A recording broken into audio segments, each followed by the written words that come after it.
Oke guys, dua part sebelumnya menceritakan kisah perjalanan kultivasi Shoyan yang masih berusia belasan awal.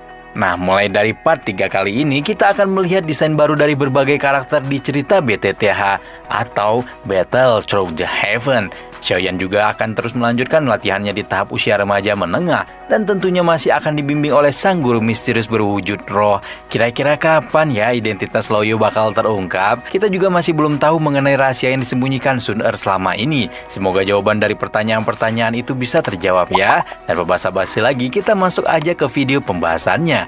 Terobos aja kuy! Xiao Yishan diculik oleh kelompok tentara bayaran kepala GGS yang dipimpin Muli. Xiaoyan yang khawatir segera berlari memasuki hutan demi menyelamatkannya.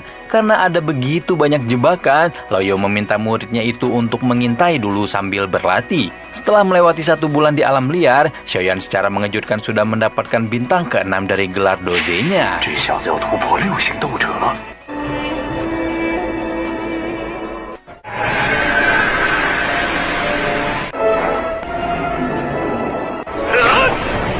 Loyo mengira kalau masih butuh 2 minggu lagi agar muridnya itu bisa sampai ke tahap ini. Kemungkinan gangguan dari tentara bayaran yang sudah membuatnya sehebat ini. Kekuatan Shoyan saat ini masih belum bisa dikatakan cukup, sebab masih ada janji bertarung melawan Nalan Yanran dalam 1 tahun lagi, gadis yang sudah membuatnya mempertaruhkan harga diri keluarganya.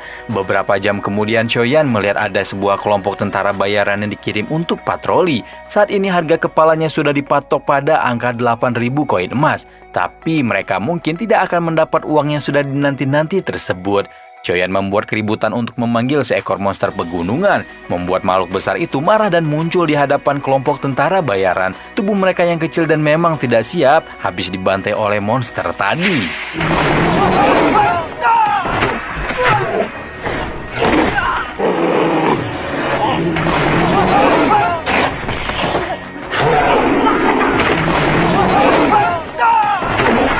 Bagaikan tidak ada harapan lain, seorang tentara bayaran mencoba melemparkan sebuah batu ke wajah sang monster. Usaha tersebut jelas sangat sia-sia, tapi nyawanya secara ajaib terselamatkan karena bantuan dari Shoyan.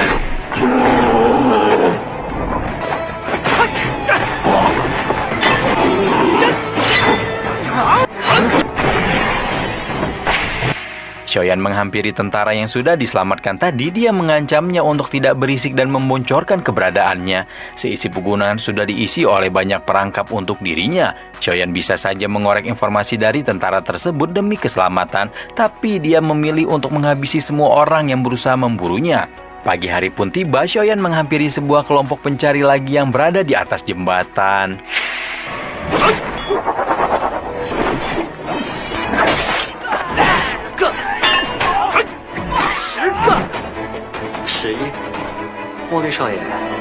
Matahari sekali lagi terbenam, namun tugas yang diberikan untuk berjaga dan berpatroli masih terus harus dilakukan oleh para bawahan. Mereka bercerita mengenai tugas-tugas sulit yang sangat menjengkelkan, hingga tiba-tiba suara mendehem mengejutkan 3 orang tersebut. Seorang tentara bayaran mencoba mencari tahu asal suara tadi, tapi lehernya seketika terpenggal oleh kemunculan sang buronan. Shoyan mencekik seorang pria dengan tubuh gemuk, menanyakan siapa orang yang paling kuat di seluruh tentara bayaran kepala GGS itu.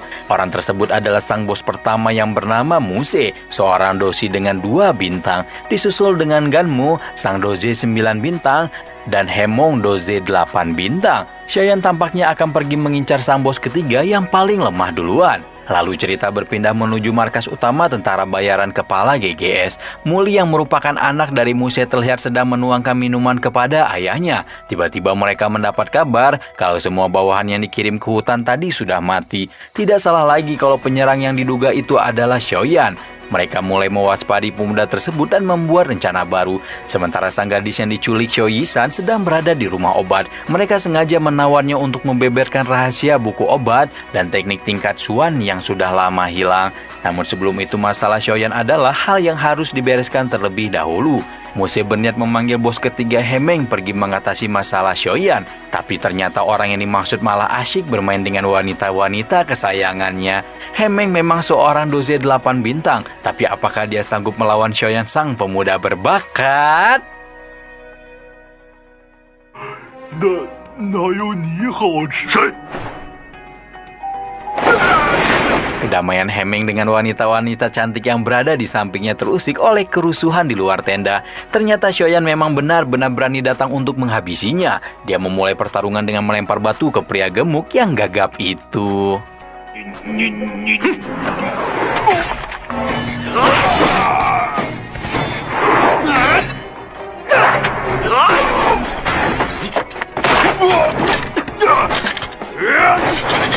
Serangan Xiaoyan pada awalnya memang berhasil menghempaskan Hemeng ke berbagai arah, tapi kemampuan sebenarnya dari pria itu adalah pertahanan yang sangat kuat. Dia sudah bagaikan benteng besar yang bisa mengeluarkan pukulan.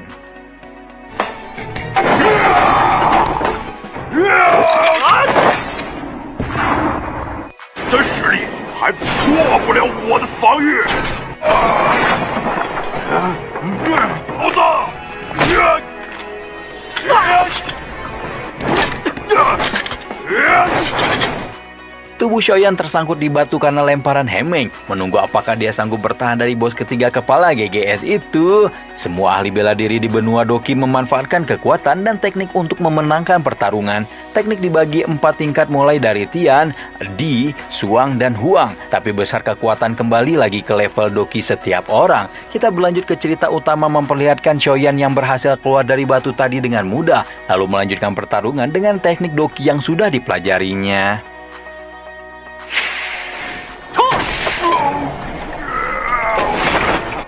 Hemeng berhasil berdiri setelah menerima serangan ledakan oktan, tapi masih ada tahap kedua dari teknik itu tidak akan pernah disadari olehnya.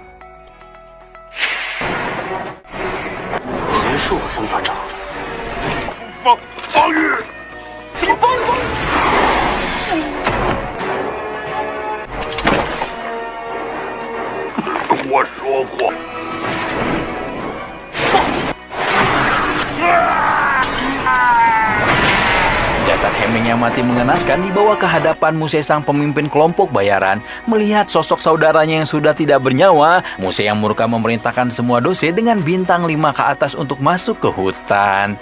Kita berpindah ke rumah obat yang pernah dimaksud sebelumnya melihat sosok gadis yang menjadi tujuan dari penyelamatan Xiaoyan. Xiao Yisan yang diculik keadaannya terlihat cukup baik. Dia juga menerima surat mengenai keberhasilan Xiaoyan mengalahkan Hemeng. Beberapa saat kemudian muncul seorang pria yang menjadi pemilik dari rumah obat tersebut. Pria bernama Tuan Yao ini datang untuk bertanya mengenai identitas Xiaoyan dari Yishan. Tapi demi menjaga keselamatan mereka berdua, Yishan berbohong kalau mereka tidak pernah melakukan perjalanan bersama. Dia juga membicarakan soal harta karun kepala GGS yang menjadi keributan orang-orang. Mungkin inilah tujuan sebenarnya Tuan Yao datang kepada Yishan untuk menanyakan isi dan kunci dari harta karun tersebut. Kembali lagi ke Xiaoyan yang berada di hutan pegunungan. Dia melanjutkan kultivasi setelah mengalahkan Hemeng tadi malam. Tapi kemenangan tersebut belum bisa dikatakan sukses besar. Karena itulah Loyo akan menunjukkan sebuah teknik doki yang cukup kuat sebagai bekal untuknya.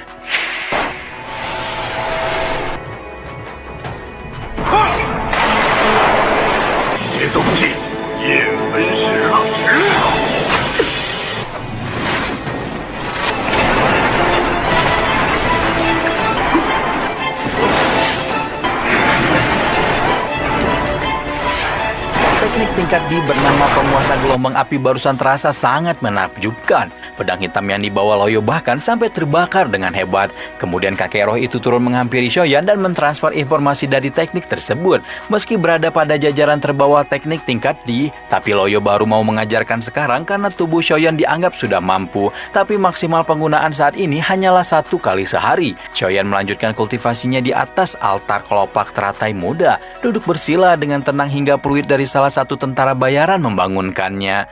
Saat ini dia sudah dikepung oleh Muli dan puluhan tentara bayaran, tapi keadaannya masih sangat diwaspadai oleh orang-orang itu.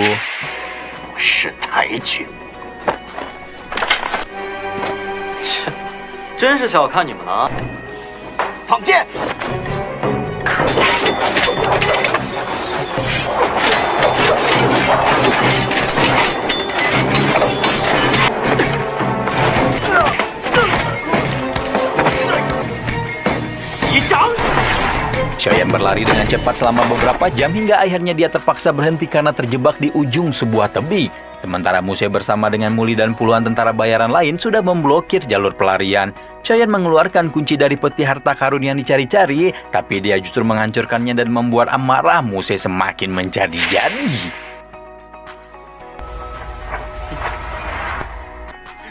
Xiao Zasui, na ming lai! Xiao Zhao!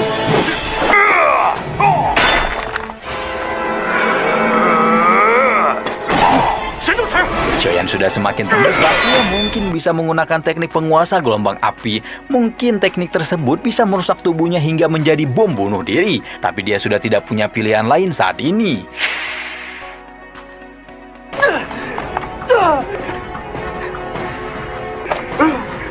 切记，以你的实力，此招最多使用一次。若是强行使用第二次，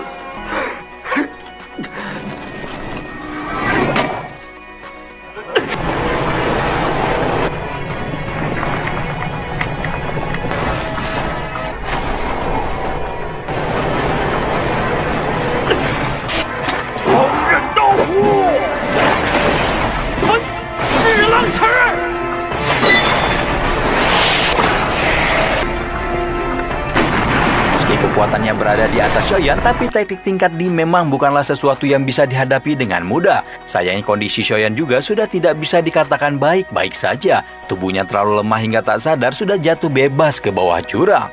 Legenda mengatakan kalau pedalaman hutan menyimpan harta karun berharga, tapi sesuatu yang besar harus dibayar dengan resiko yang tinggi pula. Salah satu benda paling dicari-cari di seluruh dunia itu adalah kristal ungu. Setelah jatuh dari tebing yang tinggi, ternyata Xiaoyan masih bisa selamat dan bergerak seperti biasanya. Tapi keadaannya tidaklah baik-baik saja karena sedang dikejar oleh monster gunung.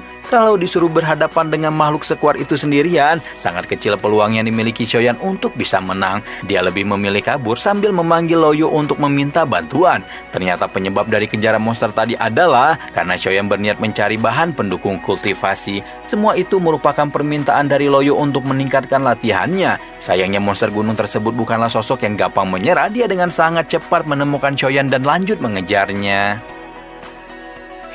Xiaoyan secara tidak sengaja menjatuhkan sebuah botol obat penting. Dia pun terpaksa bergerak cepat demi mengambilnya kembali. Tapi ini berarti juga dia terpaksa berhadapan langsung dengan sang monster gunung.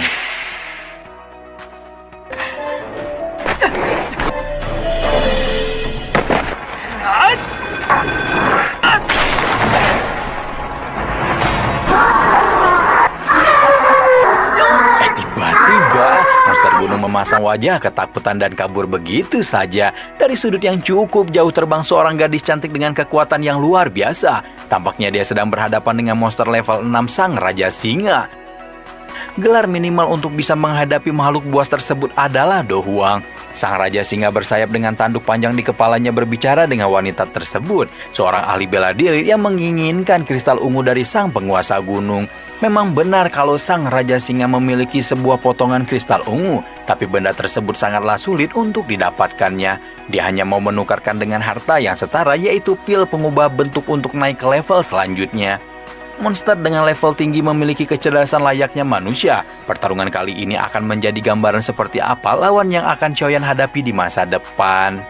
Raja Singa Kristal Ungu sebenarnya menginginkan wanita tersebut untuk dimakan. Dia pasti ingin memakannya untuk meningkatkan level kultivasi. Walaupun sudah bergelar Huang, tapi tidak ada jaminan baginya untuk bisa menang dengan mudah. Keduanya saling mengeluarkan potensi terbaik masing-masing, memanggil dua angin topan raksasa yang begitu menakutkan. Bahkan seorang dengan gelar Dadoshi pasti langsung mampus kalau menerima serangannya. Api yang dimiliki Raja Singa bukan termasuk dari inti api, tapi kemampuannya benar-benar hebat dan sulit untuk dikuasai.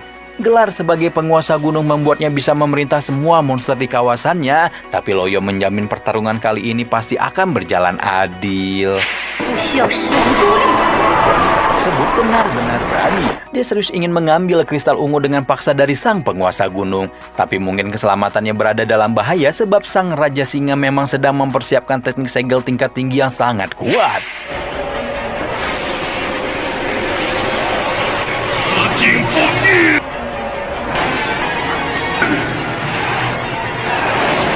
barusan benar-benar mengenai tubuhnya secara telak, tapi dia masih sempat memberikan serangan balik dan gerakan tipu untuk kabur. Raja Singa yang marah memerintahkan semua bawahannya untuk mencari sosok tersebut. Sementara Xiaoyan yang tertiup kuatnya arus udara malah terjatuh ke bawah jurang. Keesokan harinya ketika matahari sudah terbit, Xiaoyan pergi ke air terjun untuk membasuh wajahnya. Dia berbicara dengan Loyo mengenai beberapa cerita tentang Raja Singa dan Kristal Ungu. Setelah berjalan melewati beberapa batuan, Xiaoyan bertemu dengan sang wanita bergelar Huang yang terkapar di tanah. Dia ragu apakah harus menyelamatkannya atau tidak. Tapi pada akhirnya Xiaoyan memilih untuk menggendong wanita itu dan membawanya ke gua. Luka akibat cakaran sang Raja Singa membuat dada wanita itu terluka. Xiaoyan cukup kesulitan untuk menyembuhkan luka tanpa menyentuhnya. Tapi wanita tersebut tiba-tiba...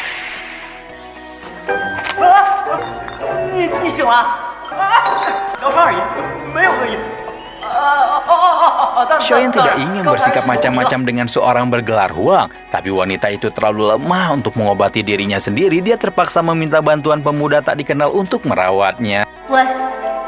Bagian tubuhnya dilapisi oleh zirah yang sangat kuat, berkat inilah nyawanya masih bisa terselamatkan. Tapi bagian luka yang berada di bawahnya baru bisa diobati apabila pakaiannya dibuka. Untungnya Xiaoyan mendapatkan izin untuk melakukan hal tersebut.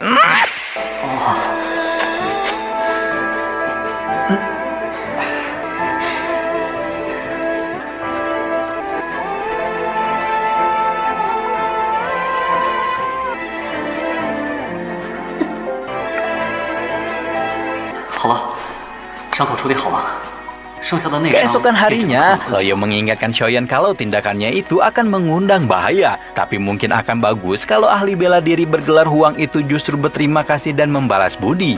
Hanya saja pikiran Xiaoyan sedang terbagi-bagi oleh banyak urusan. Dia selalu kembali ke gua sambil membawakan beberapa makanan. Meski hanya bergelar Doze, dia cukup percaya diri untuk melindungi wanita tersebut dari kejaran sang Raja Singa. Mereka saling berkenalan dan mengetahui kalau nama dari wanita itu adalah Yunzi, sementara Xiaoyan menggunakan nama samaran Yaoyan. Segel kristal ungu yang ditembakkan Raja Singa masih menempel di tubuh Yunzi. Tapi dia tetap berniat untuk menghadapinya ketika sudah sembuh nanti.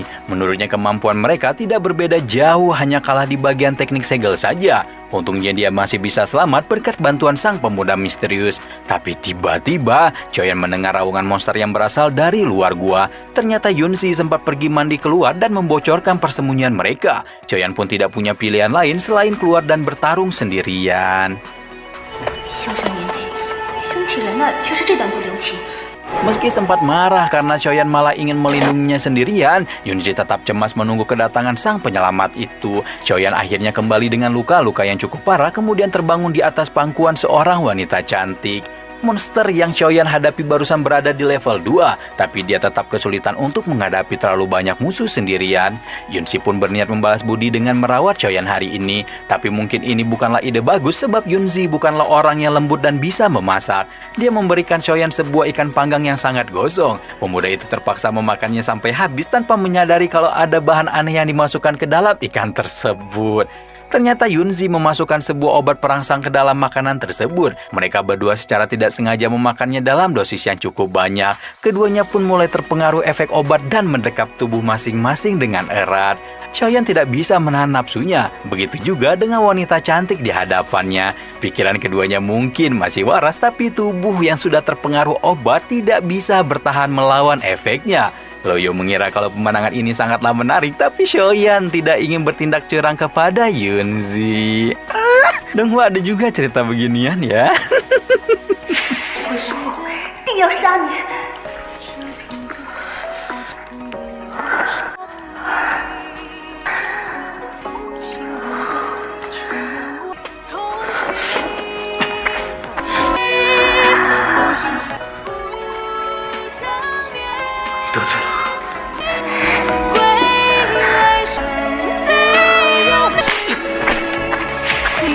Xiaoyan segera kabur setelah menerima sebuah tamparan keras dari wanita yang baru ditemuinya beberapa hari ini.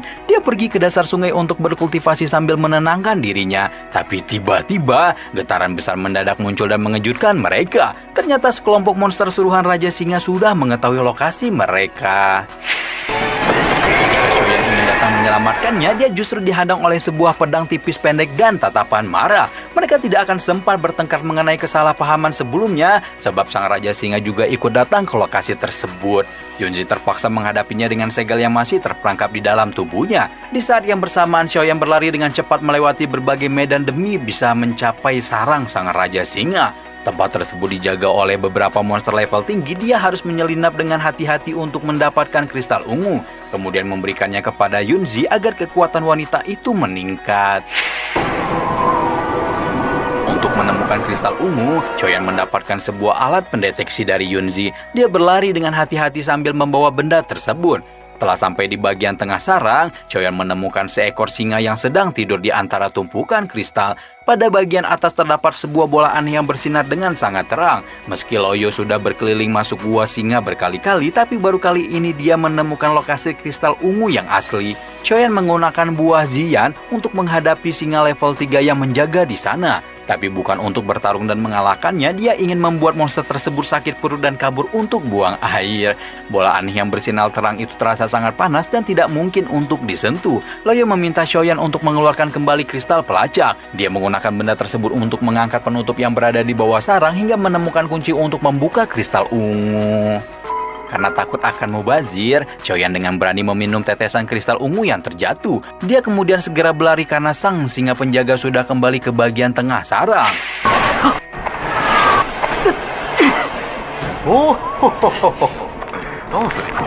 Xiaoyan memang bisa menghadapi dua monster level 2 sekaligus, tapi mustahil untuk bisa berdiri di hadapan monster level 3. Ketika sedang berlari dari kejaran singa, tiba-tiba efek dari kristal ungu mulai menggerogoti tubuhnya. Tubuh Xiaoyan mungkin tidak sanggup untuk menahan kekuatan yang sangat besar, tapi serangannya setelah mengkonsumsi kristal ungu memang luar biasa. Saat ini tubuhnya sempoyongan karena menahan kesadaran hingga kekuatan kristal ungu sekali lagi meledak.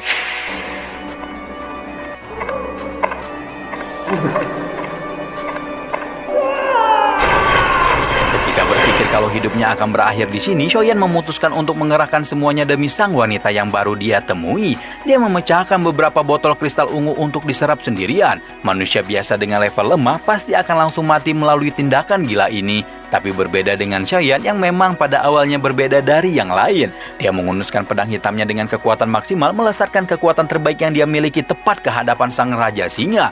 Kemudian jatuh dengan keadaan yang sangat sekarat sambil ditangkap oleh Yunzi. Keesokan harinya, Xiaoyan kembali terbangun dalam keadaan yang cukup bugar. Dia mendapati dirinya dikelilingi beberapa benda milik Yunzi. Wanita cantik yang sangat kuat itu terpaksa meninggalkannya. Mereka berdua memiliki urusan masing-masing yang harus diselesaikan. Yunzi memang adalah ahli bela diri yang sangat berbakat, tapi dia terlalu fokus berlatih sampai tidak sadar kalau hatinya justru berlabuh kepada seorang pemuda tak dikenal. Yunzi pergi dengan meninggalkan beberapa barang miliknya kepada Xiaoyan. Di antaranya adalah sebuah zirah berwarna biru. Selanjutnya adalah sebuah gulungan teknik dan rahasia yang belum Xiaoyan sadari. Ketika Loyo meminta muridnya itu untuk memeriksa aliran energi, Xiaoyan terkejut karena dirinya sudah menjadi seorang doze 9 bintang.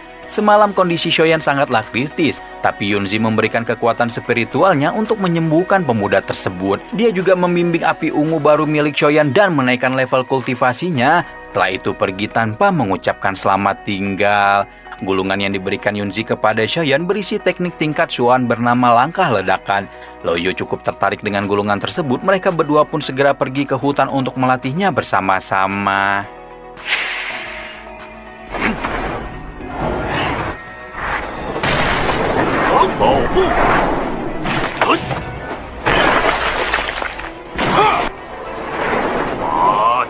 Yunzi memang sudah membimbing api ungu di dalam tubuh Xiaoyan, tapi dasar pemuda itu masih belum kuat untuk menerima peningkatan yang besar. Kekuatan besar dari kristal ungu bisa menjadi racun apabila tidak digunakan dengan tepat.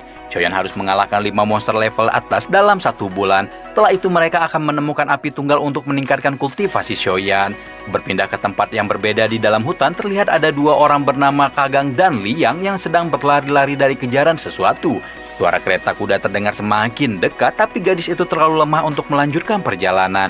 Kagang memutuskan untuk berdiri sambil melindungi dan meneriakkan nama Ganmu. Beberapa saat kemudian mereka bertemu dengan Xiao yang kebetulan sedang berjalan-jalan di sekitar hutan. Xiao yang berniat mencoba peruntungan dengan menghadapi kelompok pengejar mereka.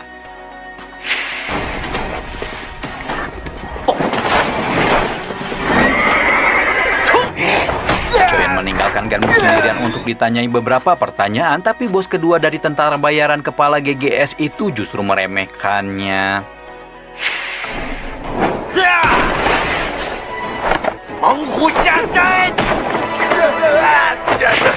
Pada akhirnya Shoyan memberitahu tentang identitas aslinya, sosok pemuda bernama Shoyan yang membawa bencana bagi tentara bayaran kepala GGS.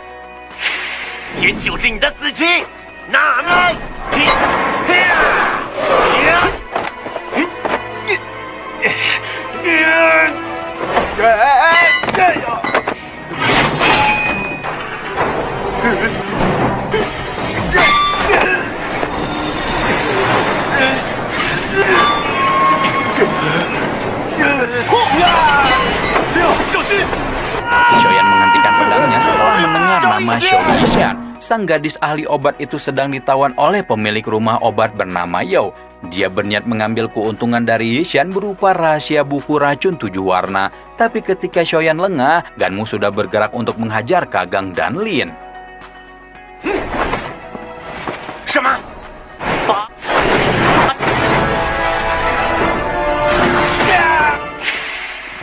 Tanpa sempat berterima kasih secara formal, Shoyan sudah berlari dengan sangat cepat untuk menyelamatkan Yishan.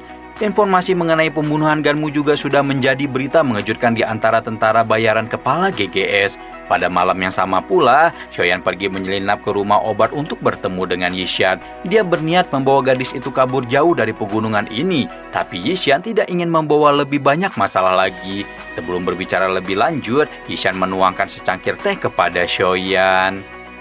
Selanjutnya mereka terlibat bisik-bisik seakan merencanakan sesuatu yang sangat rahasia. Beberapa saat kemudian pemilik rumah obat datang membawakan beberapa pasukan. Yishan memperkenalkan pemuda yang di sampingnya itu sebagai kakaknya. Mereka menjelaskan niat kalau Yishan ingin pergi ke rumah obat tersebut malam itu. Sebagai pertimbangan dia memberikan sekantung uang kepada Tuan Yao. Tuan Yao tahu kalau pemuda yang ada di hadapannya itu adalah Shoyan. Dia mau melepaskan mereka berdua asal mendapatkan buku racun 7 warna. Tuan Yao mengancam kalau dia tidak akan segan-segan menggunakan kekerasan.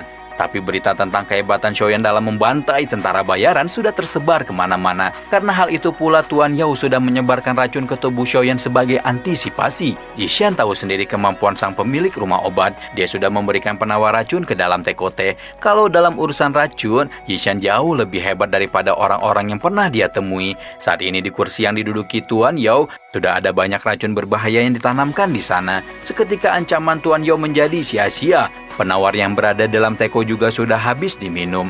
Hanya dia yang bisa berlutut sambil meminta maaf kepada mereka berdua. Setelah itu Yishan pergi keluar sambil memanggil teman baiknya Sholan. Cerita berpindah saja menuju satu benteng milik tentara bayaran kepala serigala. Di sana sudah ada Muse bersama dengan ratusan pasukan. Tapi mereka terlihat gemetaran ketika berhadapan dengan pemuda berpedang hitam itu.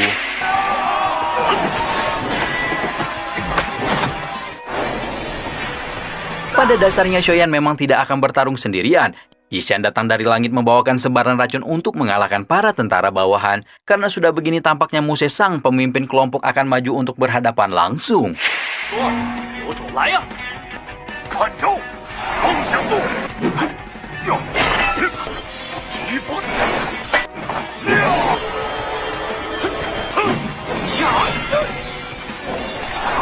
Meski punya gelar tinggi dan tubuhnya jauh lebih besar dari Shoyan, memang tidak sembarangan orang bisa mengangkat pedang hitam khusus pemberian Laoyo. Shoyan memanfaatkan hal ini untuk membuat celah dan menyerang dengan cepat.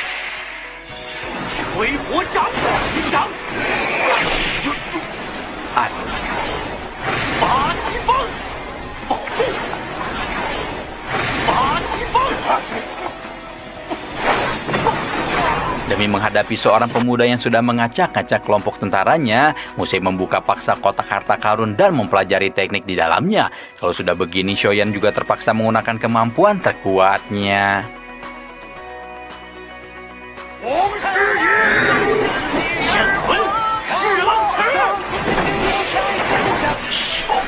Muse sang pemimpin kelompok tentara bayaran berhasil dikalahkan, tapi masih ada Muli yang ternyata cukup cerdik untuk menyerangnya dari belakang. Untungnya Shoyan masih memiliki zirah pemberian Yunsi sebelumnya. Mereka berdua kembali menaiki Sholan menuju sebuah tempat yang lebih aman. Tidak pernah ada yang bisa membayangkan kalau pasukan tentara GGS bisa dikalahkan begitu saja. Sosok pemuda yang menjadi muasal kehancuran tersebut kini sudah terbang menuju lembah obat.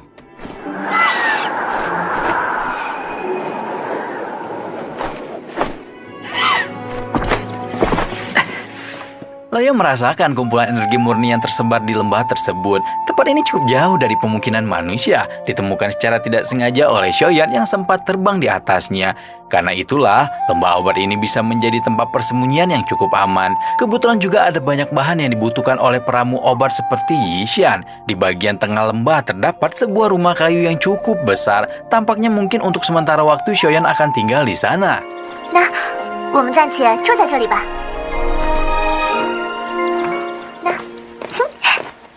Kehidupan mereka terkesan pelan dan damai berjalan mengelilingi lembah sambil mengumpulkan tanaman obat. Meski mereka berdua mungkin hanya sekedar teman dekat, tapi hubungan yang ada di antara mereka berdua mungkin akan jauh lebih daripada itu. Tapi mungkin kejadian sore itu justru menjadi penyebab dari perpisahan mereka. Tiba-tiba, Yishan merasakan pusing hebat dan tubuh yang begitu lemas, tapi gejala ini mendadak hilang begitu saja. Dia mengatakan kepada Xiaoyan untuk tidak khawatir. Buktinya dia masih bisa bergerak dengan leluasa sambil menari di antara daun yang jatuh. Kemudian Xiaoyan teringat kalau dia harus melakukan sesuatu mumpung masih berada di dekat hutan. Dia pergi bersama Loyo untuk mencari inti dari monster es level 2. Tapi tidak berapa jauh dari posisi mereka berada saat ini ada kenalan Xiaoyan yang tampaknya sedang berada dalam masalah.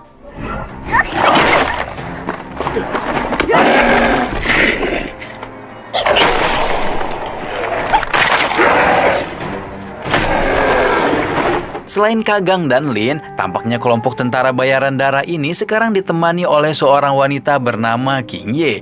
Meski sudah menambah kekuatan, tapi sialnya mereka malah bertemu dengan seekor monster es level 2. Untunglah ketika dunia membutuhkannya, sang penyelamat tiba di hadapan mereka.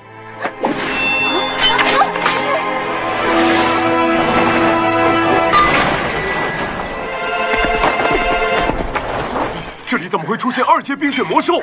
青爷，你没事吧？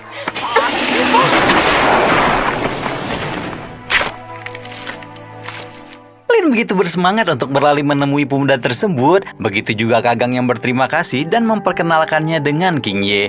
Xiaoyan menjelaskan kalau dia sedang mencari insi monster level 2, tapi tidak menemukannya meski sudah berkeliling sejak tadi. King Ye pun memberikan sebuah kalung yang ternyata merupakan benda yang Xiaoyan cari-cari.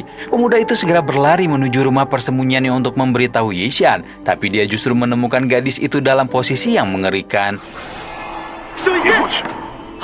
Menurut Loyo, Yishan memiliki kondisi langka yang disebut tubuh racun. Orang-orang yang terlahir dengan kondisi ini harus memakan racun untuk hidup, tapi juga tidak boleh sampai terbunuh oleh racun. Sayangnya belum ada kejadian di mana pemilik tubuh racun bisa sembuh dari kondisinya. Yishan memilih untuk merawat gadis itu hingga dia sadar pada malam itu. Meski mustahil, Xiaoyan tetap akan mencari cara untuk menyembuhkan Yishan.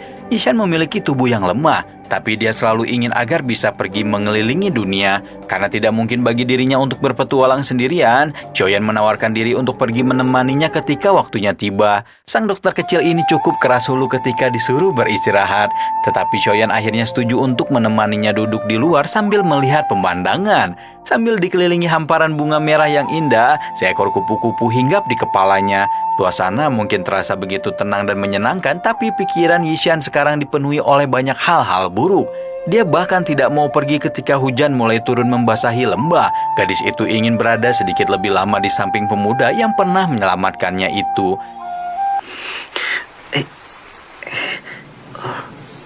这么快就睡着了。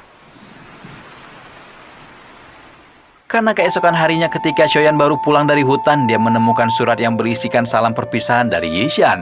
Mereka mungkin tidak akan pernah bertemu lagi di masa depan. Gadis itu memilih untuk tidak membebani Xiaoyan dan pergi dari hadapannya. Belum pernah ada sejarah tubuh racun bisa disembuhkan. Bisa jadi Xiaoyan hanya bisa menatap makam gadis itu nantinya. Kepergian Yishan membuat perasaan kecil di hati Xiaoyan terbangun. Dia berlatih dengan keras hingga bisa menguasai api ungu. Kemampuan kultivasinya juga meningkat menjadi seorang dosi bintang 1. Tujuan selanjutnya yang akan Xiaoyan datang saat ini adalah Gurun Tagore. Tapi sebelum itu, mereka harus pergi ke kota Batu Hitam untuk mencari tumpangan. 吞噬了紫色火焰，焚诀才进化了1级。哇，这就是黑岩城。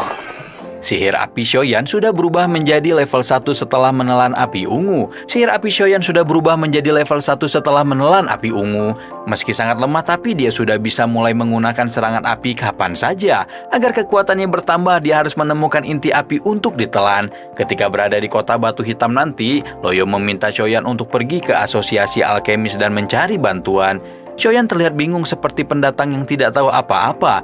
Tapi dia diperlakukan sangat baik setelah bertanya mengenai asosiasi alkemis. Ternyata kota ini sangat menghargai seorang alkemis yang berbakat. Ada 3 bahan yang harus Shoyan temukan sebelum melanjutkan kultivasinya. Pertama adalah lotus darah yang membuatnya bisa melindungi tubuh luarnya. Kedua adalah roh es air mancur beku untuk melindungi bagian tubuh dalam. Terakhir adalah naring yang digunakan untuk membuka tempat penyimpanan inti api.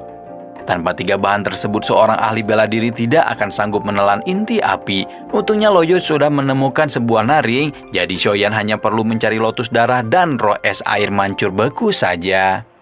哇，这就是炼药师公会吗？ Untuk bisa memasuki ruangan utama, seorang alkemis muda harus membawa sebuah surat dari guru yang diakui. Beberapa saat setelah Shoyan tiba, muncul seorang gadis yang datang bersama dengan gurunya, seorang alkemis level 4 bernama Auto. Tampaknya gadis itu akan mengambil ujian alkemis level 1 setelah belajar selama 3 tahun. Ketika Auto melihat ke arah Shoyan, dia justru tersenyum sambil tertawa. Jelas sekali dia merasakan bakat yang luar biasa dari pemuda tersebut. Sayangnya tanpa guru yang jelas, Shoyan tidak diperbolehkan masuk begitu saja ke ruangan utama. Seorang pemuda tiba-tiba muncul dari pintu dan mengejek nama Loyo. Hal itu membuat Shoyan kesal dan membakar kepalanya dengan konsentrasi api. 要老了，现在这世道冒牌的可不少啊，都想着混吃骗喝。哎，我去，水，来人呐！ 抱歉，我并不是4品炼药师。 凝聚石火，4品炼药师。 现在我可以进去了吗？可以，小兄。 Kita berpindah ke ruangan utama. Ujian alkemis level 1 ini akan diawasi oleh Master Auto dan pemimpin asosiasi bernama Fulanke. Kebetulan muridnya yang bernama Xiaomi juga akan ikut hari ini. Ketika Shoyan memasuki ruangan, Auto dengan semangat memberitahu bakat yang ia temukan dari pemuda tersebut. Siapapun alkemis yang terdaftar bisa memperoleh bantuan dari asosiasi. Mungkin Shoyan bisa menemukan 2 bahan kultivasi yang dia butuhkan di sana. 抱歉，我来迟了。这种日子还迟到，好大的架子啊！ Berbeda dengan Auto dan Fulan yang begitu dekat, kedua murid mereka justru tidak terlihat akrab sama sekali. Mereka saling mengejek dengan cara yang berbeda satu sama lain. Kemudian karena semua peserta sudah hadir di ruangan, saatnya ujian alkemis level 1 dimulai. Mereka diharuskan membuat dan memurnikan sebuah pil sebagai bukti kelulusan. 炼制自己最拿手的丹药即可。 19岁，比那2个丫头还要小。 考核时间半个时辰。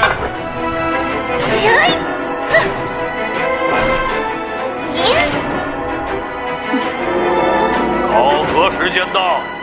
Fulan memutuskan kalau Xiaomi dan Lin Fei layak untuk lulus dalam ujian kali ini. Selanjutnya adalah giliran Shoyan yang ternyata berhasil menciptakan pil peningkat energi tingkat tinggi. Dia menjadi alkemis termuda yang pernah terdaftar di asosiasi. Tapi bagikan kurang puas, Shoyan langsung meminta izin untuk mengikuti ujian alkemis level 2. Untuk bisa mengikuti ujian tersebut, seorang diharuskan memiliki gelar dosi dan mampu menyaring obat tingkat tinggi, yang mana keduanya memang sudah ada pada diri Shoyan. Meski begitu, dia tidak sombong dan melawan ucapan Lin Fei. Ujian level 2 yang akan Shoyan jalani mengharuskannya menyaring pil penyembuh luka level 2. Tapi kemuniannya hampir setara dengan obat level 3. Jelas sekali kalau Lin Fei memang sengaja mengerjainya, tapi kedua pemimpin asosiasi sama sekali tidak mempermasalahkannya. Mereka justru terkejut ketika Shoyan menyemburkan api ungu dari tubuhnya. Kehebatannya ini benar-benar gabungan dari bakat besar dan guru yang hebat. Menggunakan api ungu juga berarti kekuatan api dan energi spiritualnya harus sesuai. 我忽然间很想见识一下他的老师了。流程是啊，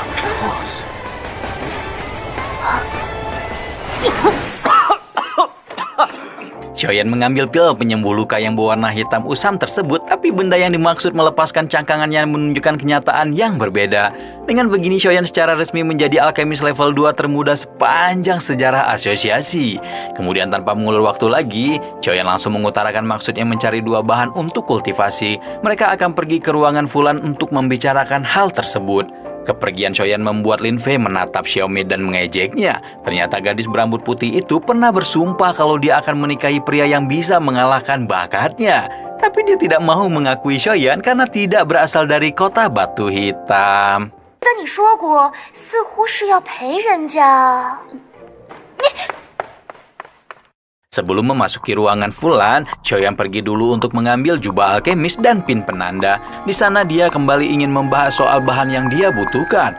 Masalah roh es air mancur beku adalah harta karun yang sangat berharga. Selain sangat sulit didapatkan, roh es air mancur beku juga bisa menguap dan hilang tanpa jejak. Tidak pernah ada orang yang dari kekaisaran Jama yang pernah menjual benda tersebut, menukarnya dengan uang juga sama sekali mustahil. Karena Auto sangat menghargai bakat hebat dari Xiaoyan, dia memutuskan untuk membawa pemuda itu menemui salah satu kenalannya, seorang pria yang sangat berbahaya dan sebisa mungkin ingin dihindari olehnya. Tempat tinggal pria misterius itu penuh dengan jebakan dan ilusi berbahaya. Xiaoyan benar-benar harus fokus dan tidak boleh sampai terbuai oleh keadaan. 别乱碰什么东西。小妍，进来吧。新七叶花、血晶草。 Di dalam ruangan utamanya, Xiaoyan menemukan puluhan harta karun super langka yang terpajang rapi, dijaga oleh seorang pria pendek yang menjilat sebuah artefak berbentuk kodok. Pria yang sedang ditemui oleh Auto dan Xiaoyan itu bernama Gute. Auto pernah mendengar kalau Gute sempat menemukan sebuah roh es air mancur beku beberapa tahun lalu, tapi dia menyerahkan urusan tawar-menawar kepada Xiaoyan sendiri.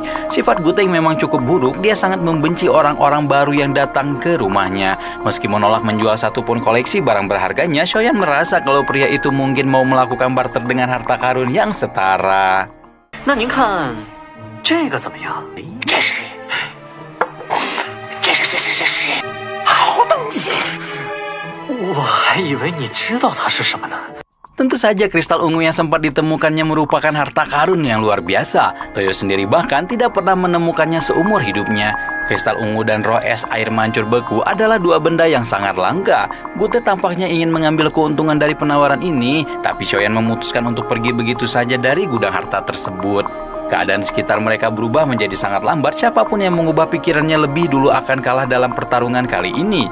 Dan akhirnya Gute pun memutuskan untuk menghentikan pemuda itu dan menyetujui pertukaran mereka. 小子，你赢了。古特大师，多谢成全了。古特大师，能否将冰凉寒泉拿出来给我看看？今日算是有幸啦！这什么姐？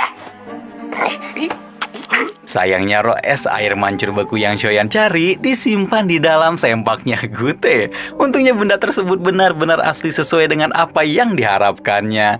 Keesokan harinya sambil tetap mengenakan jubah alkemis, Xiaoyan pergi ke kawasan pasar untuk menunggu pemimpin asosiasi. Dia melihat keributan yang terjadi di sana, disebabkan oleh pria yang pernah mengejek Loyo dan gurunya. Untungnya sebelum mereka sempat bertemu, Auto bersama dengan Fulan dan murid-murid mereka datang mengunjungi pemuda tersebut.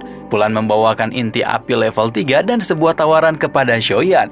Dia ingin pemuda itu datang lagi dalam 6 bulan untuk mengikuti event alkemis besar di kota Batu Hitam. 就连大陆上其他帝国的一些炼药师也会赶来凑热闹。帝国炼药界的盛世呢，错过了可是有些遗憾呐。好，那萧炎便不多做停留了。谢谢各位的好意。说服。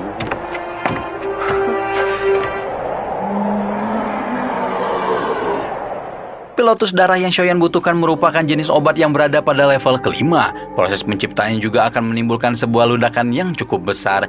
Karena bosan menghabiskan waktu di dalam ruangan, Xiaoyan dan Loyo pergi ke atas atap Haoyi sambil menikmati hembusan angin. Mereka kemudian saling berbicara mengenai pil Lotus darah yang akan dibuatnya nanti. Sepengetahuan Xiaoyan, mungkin hanya sang Raja Elisir Gue yang sanggup menciptakan obat level 5 seperti itu. Selagi Loyo meramu dan menyaring pil lotus darah, Xiaoyan akan memperhatikannya sambil berjaga kalau ada penyusup. Tanpa disadari sudah 2,5 hari berlalu semenjak mereka memulai penyaringan. Tetapi seperti yang sudah diperingatkan sebelumnya, terjadi sebuah ledakan pertanda pil tersebut hampir selesai. Alkemis tingkat tinggi pasti langsung sadar dan ingin merebut benda tersebut. Xiaoyan yang berdiri di depan pintu bertemu dengan 2 alkemis senior dan seorang murid. Tanpa menahan diri sama sekali, 2 alkemis senior itu meminta Xiaoyan untuk memberikan benda penyebab ledakan barusan. Untungnya Xiaoyan bukan orang yang bodoh yang mudah dipengaruhi. Dia tidak segan-segan menggunakan kekerasan apabila ada orang yang berani mengganggu gurunya.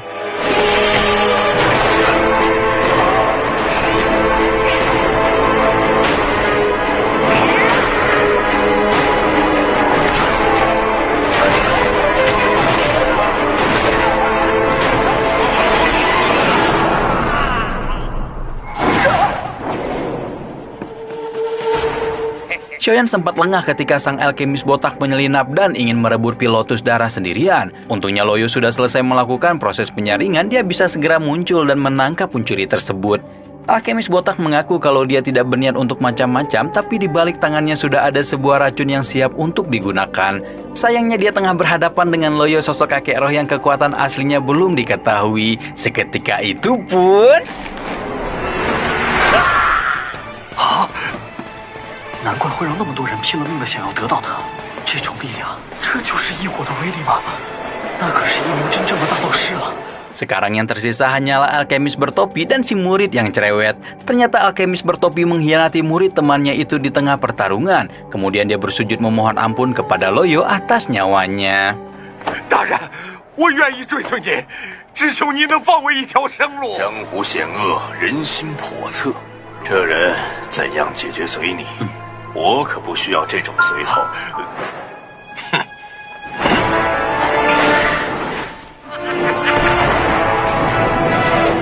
Untuk sementara waktu, Xiaoyan dan Loyo akan beristirahat di tengah luasnya gurun Tagore dengan berbekal api unggun saja. Loyo kembali mengingatkan Xiaoyan untuk tidak terpengaruh dengan manusia-manusia jahat.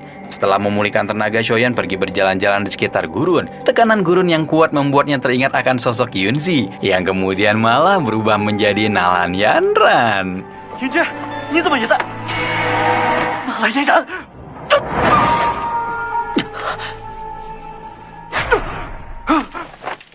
Ternyata semua itu hanya merupakan mimpi buruk. Janji 3 tahun yang tidak dia sadari sudah berjalan menuju saat-saat terakhir. Xiaoyan sangat khawatir kalau dia akan kalah melawan calon tunangannya itu sendiri. Hanya beberapa bulan lagi nasib diri dan keluarganya akan ditetapkan dalam pertarungan tersebut. Keesokan harinya di bawah terik matahari yang panas, Xiaoyan melanjutkan perjalanan menuju sebuah rumah tulang tua. Loyo memintanya untuk membeli peta gurun dan obat pengusir ular. 总没错。 我是来买地图的。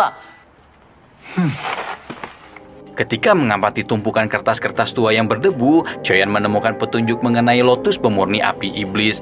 Sayangnya sang kakek pemilik toko tidak memiliki potongan lain dari peta tersebut. Dia mendapatkannya di gurun bertahun-tahun lalu, tetapi sama sekali tidak ingin menjualnya kepada siapapun. Sang kakek memperingati Xiaoyan untuk tidak berusaha mencurinya, yang kemudian dibalas oleh pemuda itu seakan-akan dia mengetahui identitas aslinya.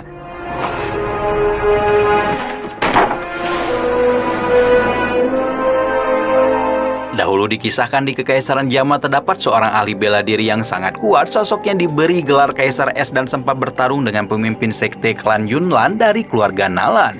Dia sanggup bertarung melawan 2 Do Huang seakan-akan bukan masalah. Lalu kita berlanjut ke cerita utama mengisahkan seorang kakek tua yang kemungkinan besar kekuatan aslinya berada di level Do Huang.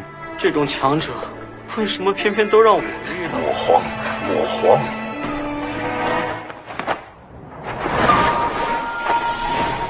Untuk memperjelaskan niatnya, Xiaoyan meminta maaf dan bertanya kalau dia sama sekali tidak mengenal kakek tersebut. Tapi dia masih tetap ingin membeli peta lotus darah. Dia juga berani mengabaikan peringatan sang kakek dan kabur begitu saja. Tapi seketika embun es yang sangat berat muncul memperlambat gerakannya.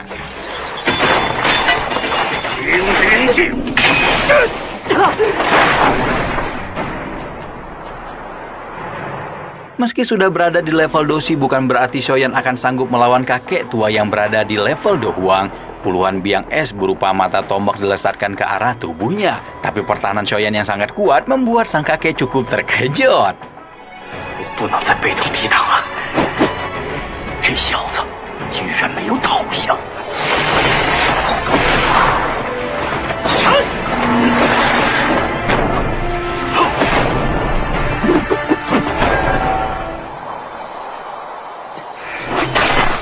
斗气化翼。 Sekali lagi sang kakek dibuat terkejut dengan sepasang sayap doki milik Xiaoyan. Karena sudah lama tidak menemukan pemandangan semenarik ini, dia berniat untuk tidak melepaskan Xiaoyan dengan mudah. Area di sekitar mereka sudah dibatasi oleh lapisan es yang kuat. Perbedaan 2 level sebenarnya sudah cukup untuk membunuh Xiaoyan, yang berarti sang kakek dari tadi hanya berniat mengetes kemampuannya. Berkat bantuan yang diberikan oleh Loyo, di sekitar tubuh Xiaoyan sekarang diselimuti oleh api putih legendaris peringkat 11. Pemandangan ini membuat sang kakek menjadi sangat waspada. Dia pun akhirnya yakin untuk menggunakan kemampuan aslinya. 好久没人能让我如此竭尽全力的对待。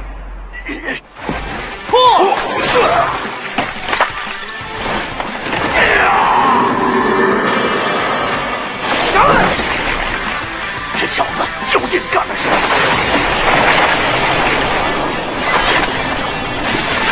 闻兵劝杀！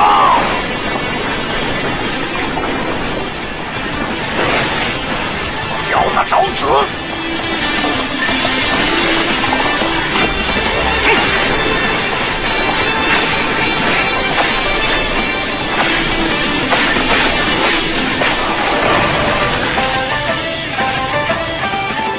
Tidak hanya berhasil lolos dari kematian, Xiaoyan secara mengejutkan juga berhasil menyegel seorang Do Huang. Sang kakek sudah bersembunyi selama 20 tahun tanpa bertemu dengan orang-orang kuat. Dia memiliki salah satu potongan peta lotus darah yang disimpan secara rahasia. Dia mau memberikan potongan tersebut asal tubuhnya dibebaskan dari segel es. Sang kakek itu bernama Hai Bodong, tapi dia punya nickname Sang Kaisar Es. Istilah yang begitu hebat jelas tidak mungkin lepas dari ingatan orang-orang. Xiaoyan tidak menyangka kalau salah satu orang terkuat di Kekaisaran Jiama bersembunyi di sini. Puluhan tahun lalu, Kaisar Es kalah bertarung melawan Ratu Medusa. Kekuatannya di level Do Huang dikunci dan turun menjadi doling. Dia mau menukar potongan peta lotus darah kalau Xiaoyan bisa mengembalikan kekuatannya.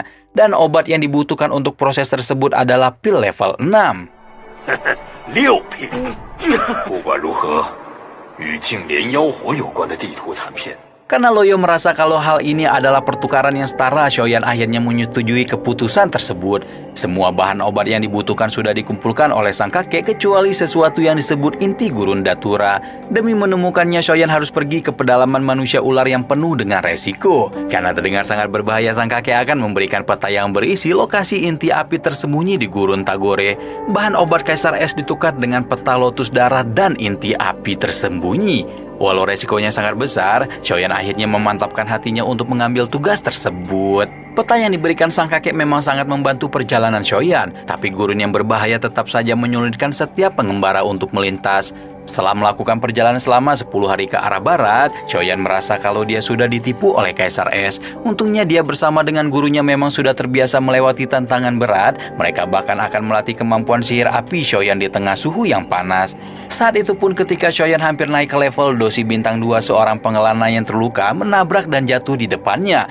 Pengelana itu meminta agar Xiaoyan membantu kelompok tentara bayarannya. Awalnya Xiaoyan tidak peduli, tapi telinganya langsung berdeki ketika mendengar nama tentara bayaran Baja Jantan. Tidak jauh dari posisi mereka berada, kelompok tentara bayaran Baja Hitam sedang dikepung oleh pihak musuh. Mereka mengendalikan beberapa manusia ular yang menjadi ancaman bagi hampir semua ahli bela diri gurun.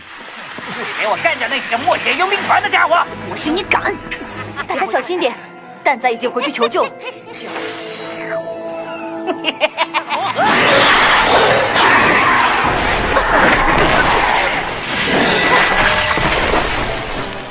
Untungnya Xiaoyan tiba tepat waktu dan menyelamatkan mereka semua. Pengelana yang tadi meminta bantuan pun sampai kaget ketika melihat semuanya sudah dibereskan. Selanjutnya Xiaoyan ikut bersama dengan rombongan tadi menuju markas mereka. Di sana dia sempat melihat seorang gadis yang dirundung oleh seorang pemilik toko. Gadis itu bernama Qingling, seorang keturunan langka yang memiliki darah setengah manusia dan setengah ular. Dia sangat takut karena keberadaannya dianggap sebagai aib, tapi Xiaoyan sama sekali tidak mempermasalahkan darah keturunannya. Xiaoyan melanjutkan perjalanan menuju rumah utama menemui kedua pemimpin kelompok tentara bayaran baja hitam yang ternyata adalah kakak-kakak kandungnya. 看来在我们走后，你经历了很多。大哥也是越来越英俊潇洒了。好，今天我们一醉方休。好。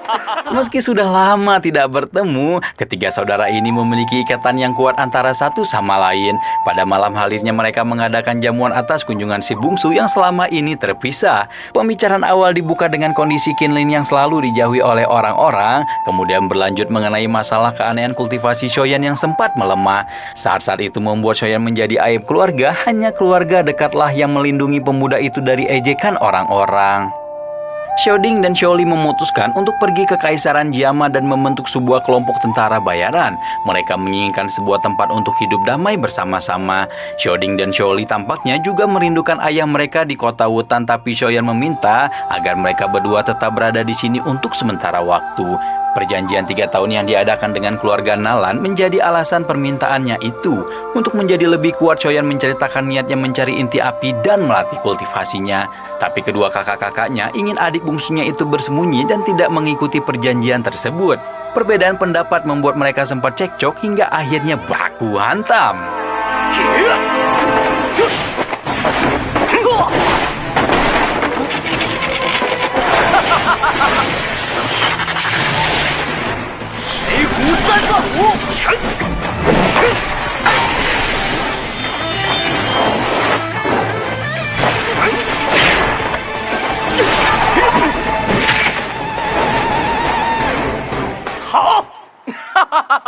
Kemampuan bertarung Xiaoyan ternyata secara mengejutkan mampu menyaingi kakak-kakaknya. Xiaoding dan Xiaoli pun setuju untuk membantu adiknya menuntaskan permasalahan keluarga mereka.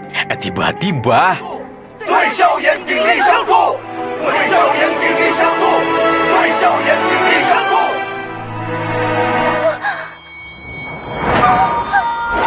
di benua Doki yang luas ini terdapat sesuatu yang sangat berharga dan disebut inti api. Tidak ada yang tahu pasti dari mana benda tersebut berasal, tapi kekuatan di dalamnya bisa membalikan berbagai takdir kehidupan. Inti api dibentuk oleh berbagai fenomena alam selama ribuan tahun. Salah satunya akan membentuk wujud seperti ribuan teratai yang kemudian pula akan melahirkan suatu harta bernama api Qinglian. Harta ini dicari-cari oleh berbagai petualang di seluruh dunia, bergerak menuju tempat terpanas tanpa satupun ada yang bisa meraihnya termasuk Otan. Kembali lagi menuju markas tentara bayaran baja jantan yang dipimpin oleh Xiao bersaudara. Mereka bersama dengan sang bungsu sedang membahas mengenai peta gurun milik Hai Bodong. Meski sudah berada di sana selama bertahun-tahun, tapi Xiaoding dan Xiaolin tidak pernah melihat peta selengkap ini. Tiba-tiba, Qinlin terkejut ketika ikut bergabung bersama mereka. Dia ragu-ragu berkata kalau ada keanehan yang terjadi pada bagian timur kota Simu. Gadis itu merasakan energi yang sangat kuat muncul dari kawasan tersebut, serta memiliki kesamaan dengan darah yang dimilikinya. Energinya terasa lebih kuat daripada pimpinan tentara bayaran gurun yang merupakan seorang dadoshi. Orang yang cocok dengan semua ciri-ciri tersebut tampaknya hanya Ratu Medusa. Meskipun sudah berselang selama setengah tahun, tapi Qinlin masih dapat merasakan energi tersebut samar-samar. Terutama ketika Xiaolin dan Xiaoyan saling bertarung kemarin. Sayangnya lokasi yang Qinlin tuju berada di ujung markas tentara bayaran gurun. 我依靠着体内的那丝蛇人血脉的大团长和萧炎少爷切磋时，能量刚好再次爆发。他所遗留下来的狂暴能量还会时不时的发作，应该是这个地方。 Kita berpindah langsung menuju kelompok yang dimaksud. Setelah dikalahkan oleh Xiaoyan, pria yang bernama Mosing segera mengadu kepada bos mereka. Kedua kelompok ini saling menguasai setiap bagian di gurun Tiger. Dia juga memberitahu informasi mengenai level kekuatan Xiaoyan yang hanya seorang dosi. Kedatangan musuh tampaknya membuat emosi Lobu, sang pemimpin tentara bayaran gurun, menjadi terpancing. Kedua kelompok sedang bersiap untuk menjalankan misi masing-masing. Salah satunya adalah Xiaoyan yang sedang bergerak menuju lokasi yang disebutkan Qinglin.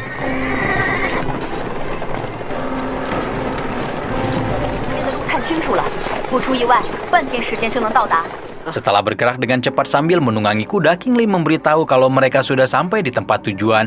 Anehnya, apa yang bisa dilihat sejauh mata memandang hanyalah hamparan pasir. Meski begitu, Qinglin masih yakin kalau ada energi aneh yang melewati mereka.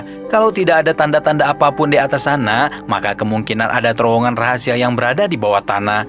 Qinglin segera memerintahkan bawahnya untuk memulai ekspedisi, sementara dia bersama dengan kedua adiknya dan Qinglin akan membantu dari jauh. Mereka juga sempat berbicara mengenai gambaran dari kekuatan Lobu. Tampaknya Shoyan sendiri cukup percaya diri untuk melawan seorang dadoshi tersebut. Salah satu tim yang dikirim Shoding melaporkan kabar baik. Ternyata memang benar ada terowongan rahasia yang berada di kawasan tersebut. Shoyan dengan semangat berlari menuju tempat yang dimaksud. Di sana terlihat ada lubang besar dengan retakan panas yang terasa begitu kuat. Tim pencari berhasil menemukan terowongan tersebut berkat bantuan King Lin. Gadis itu juga cukup yakin untuk menjadi pemandu Shoyan ketika berada di dalam sana. Tetapi sebelum mereka bersiap untuk masuk ke dalam terowongan, kelompok tentara bayaran gurun sudah datang mengepung kawasan tersebut. Shoding sebagai pemimpin berusaha menggunakan negosiasi agar tidak ada baku hantam yang terjadi di situ. Sayangnya ucapan kasar dari Mosing membuat Sholi menjadi emosi. 和我兄弟如此说话！墨铁佣兵团，兄弟，你敢杀我？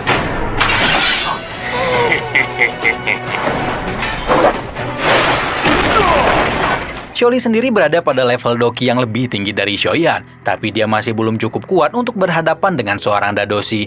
Tanpa kekuatan sama sekali, Shoyan berani menyapa pemimpin kelompok tentara bayaran gurun tersebut. Mosing lagi-lagi memanas-manasi Lobu agar emosinya terpancing, tapi mereka semua terdiam ketika mengetahui rahasia terpendam yang disembunyikan pemuda itu. 老大，你看，他们都快要骑到我们头上了。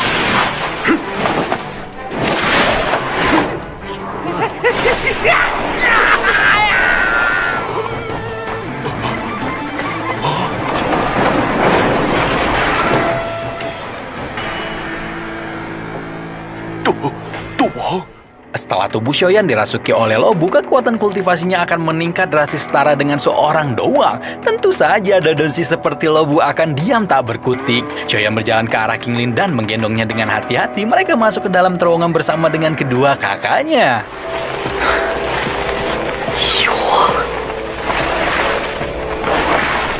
大家小心了，前方发现情况。 Setelah jatuh entah berapa kilometer ke dasar terowongan, tim pencari inti api akan melanjutkan perjalanan dengan berjalan kaki.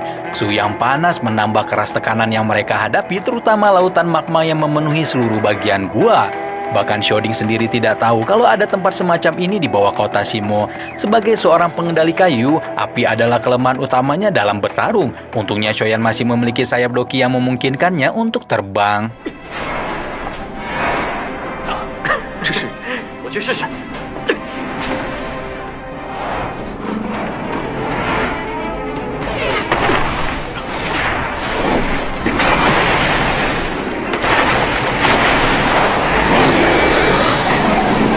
Di balik kolam magma yang mengerikan, ternyata tempat itu masih menyimpan sosok ular raksasa berkepala kembar. Shoyan benar-benar harus waspada agar tidak meleleh atas setiap serangan berbahayanya.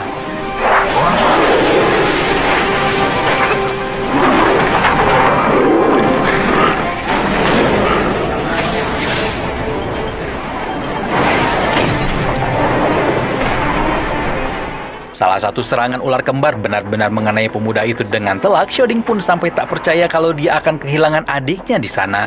Tapi untungnya Laoyo langsung memasuki Shoyan dan membantunya baku hantam. Kakek Roy itu merasakan kalau sang ular kembar berada pada level yang lebih tinggi dari Do Huang. Tapi dia juga merasakan jejak inti api dari makhluk tersebut.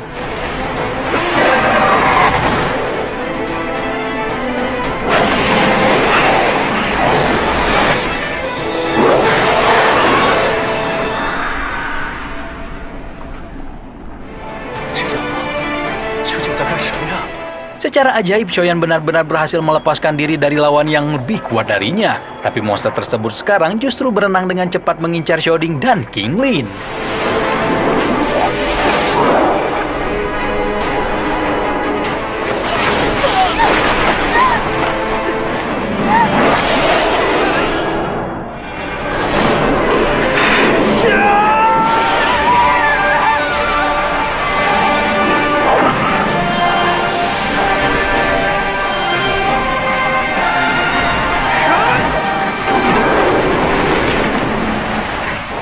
Di Tidak ada yang menyangka kalau gadis setengah manusia ular itu memiliki kemampuan yang luar biasa. Xiaoyan segera meminta kakaknya untuk membawa Qingling kembali ke permukaan. Tapi gadis itu segera sadar dan malah berbalik ke arah kolam. Dia memanggil ular kembar seakan-akan mereka adalah budaknya. Loyang menyadari kalau Qingling adalah gadis pemilik 3 kelopak ular. Dia memiliki kemampuan untuk menjadikan ras ular sebagai bawahannya. Ular kembar tersebut bahkan juga memberitahu di mana lokasi inti api yang mereka cari-cari. Tanpa menunggu lama, Xiaoyan akan menyelami lautan magma sambil mengikuti ular kembar. Selama berada di dalam sana, Loyo akan melindunginya dengan kekuatan api putih, tapi batas waktu yang mereka miliki hanya 1 jam saja. Api putih Loyo tidak berada dalam kekuatan penuh, maka dari itu mereka harus bergerak cepat sebelum tubuh Xiaoyan tidak terlindungi lagi. Setengah jam berenang di bawah magma, Xiaoyan merasa putus asa dan memutuskan untuk kembali ke atas. Tapi sang ular kembar justru menariknya ke bawah dengan cepat. Ternyata mereka benar-benar sudah dekat dengan sumber api yang dimaksud. Api Qingling berada pada level 19 dalam daftar inti api. Tapi harta tersebut adalah sesuatu yang sangat cocok untuk level kultivasi Xiaoyan. Sayangnya apa yang ditemukan pemuda itu justru hanyalah omong kosong. Teratai biru sudah terbentuk sempurna, tetapi inti api yang seharusnya berada di sana malah menghilang. Seketika seluruh harapan Xiaoyan runtuh begitu saja. Dia sudah bersemangat untuk menjadi lebih kuat dan mempertaruhkan banyak hal. Untungnya nasihat dari Loyo telah berhasil membuatnya ceria lagi. 七大陆这么大，又不是只有这里才有异火。唉，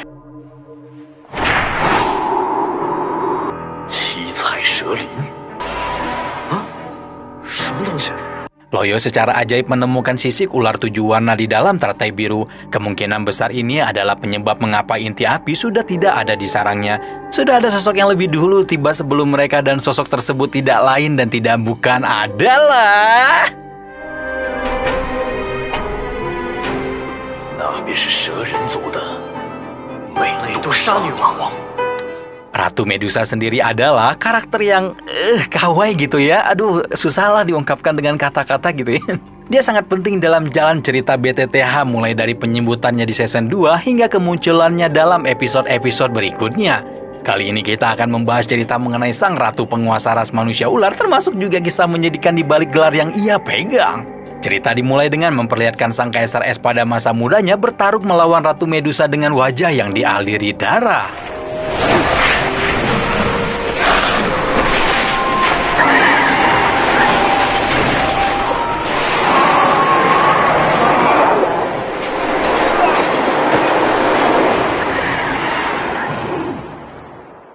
Permusuhan antara ras manusia dan manusia ular sudah terjadi selama ribuan tahun.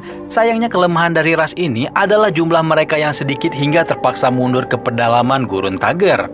Kita langsung bergerak menuju tempat yang dimaksud memperlihatkan sekelompok manusia yang sedang mengawal beberapa manusia ular. Salah satu tawanan terjatuh karena ia begitu haus dan lelah. Tiba-tiba dari belakang muncul seorang pedagang yang membawa gentong berisi air. Bos pemimpin kelompok tadi tiba-tiba membajak sang pedagang secara paksa. Anehnya sang pedagang justru maju ke arah manusia ular tanpa peduli. Pria itu menatap ke arah gadis yang terjatuh tadi dan mempercepat langkahnya. Bos pemimpin kelompok merasa kesal karena tidak dianggap. Dia tidak sadar sudah membuat marah salah satu manusia terkuat kekaisaran Jiama. 我最讨厌别人接触我的身体了。黑叶子，宰了他！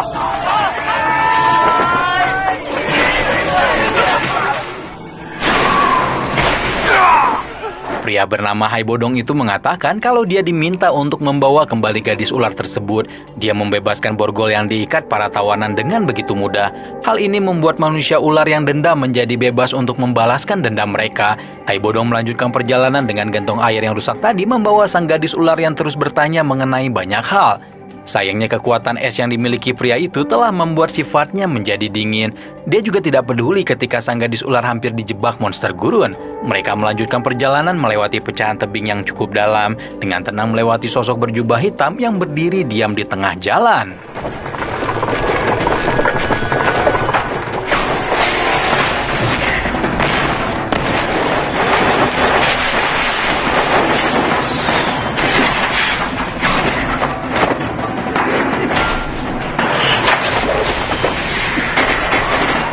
Bodong mengurung sang gadis ular itu di dalam gentong kayak tuyul selagi dia bertarung dengan penyerang tak dikenal.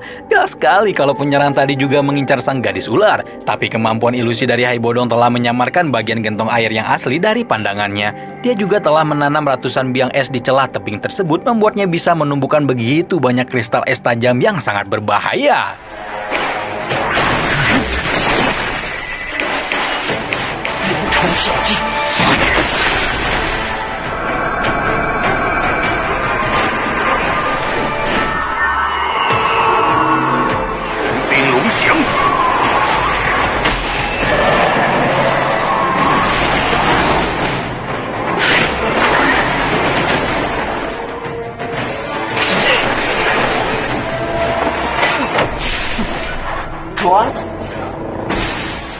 Tanpa disangka-sangka, sang penyerang berjubah berhasil menangkap Hai Bodong dengan tangannya. Sang kaisar es berusaha menggunakan cara khusus untuk kabur meski pundaknya terkena gigitan ular beracun. Karena penghalangnya sudah dibereskan, penyerang berjubah segera membuka gentong air yang asli. Tapi ternyata semua itu adalah jebakan yang sudah disiapkan kaisar es. Sang gadis ular ternyata diletakkan di dalam monster gurun yang sudah mati.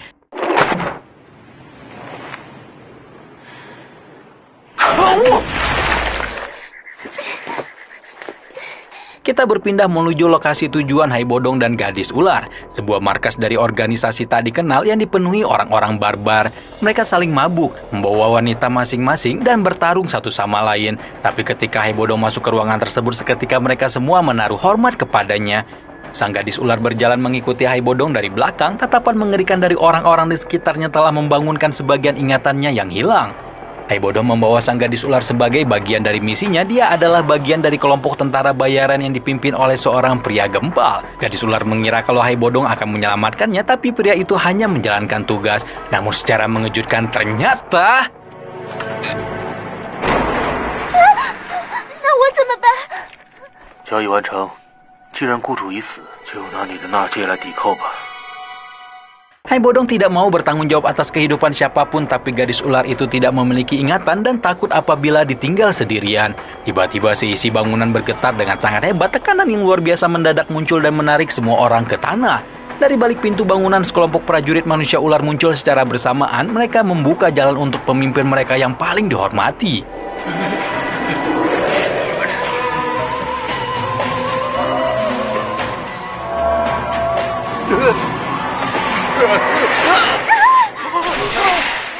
Sebutan Ratu Medusa jelas bukan gelar semata. Dia bisa memusnahkan manusia rendahan hanya dengan gerakan ringan. Ratu Medusa bergerak menuju ruangan pemimpin tentara bayaran. Dia memerintahkan bawahannya untuk membereskan orang-orang yang mengganggu di lantai. Entah siapa identitas gadis ular itu sebenarnya, tapi kemungkinan dia adalah orang yang sangat penting hingga sang ratu sendiri sampai turun tangan mencarinya. Keberadaannya menjadi sangat terancam meski sudah bersembunyi bersama dengan seorang dehuang. Sang gadis ular itu bergetar ketakutan. Dia melirik ke arah sela-sela lantai kayu dengan ketakutan. Pikirannya mendadak dipenuhi oleh ingatan baru yang sangat menakutkan. Hai Bodong tidak pernah sekalipun menaruh kepedulian kepada orang lain. Dia berniat menyerahkan gadis ular itu kepada ratu dan kabur begitu saja. Tapi niatnya terhenti ketika menyadari air mata mulai jatuh dari sang gadis ular. Untungnya Ratu Medusa memutuskan untuk pergi dari bangunan tersebut dan kembali ke istananya meninggalkan puluhan mayat tentara bayaran yang dibunuh massal.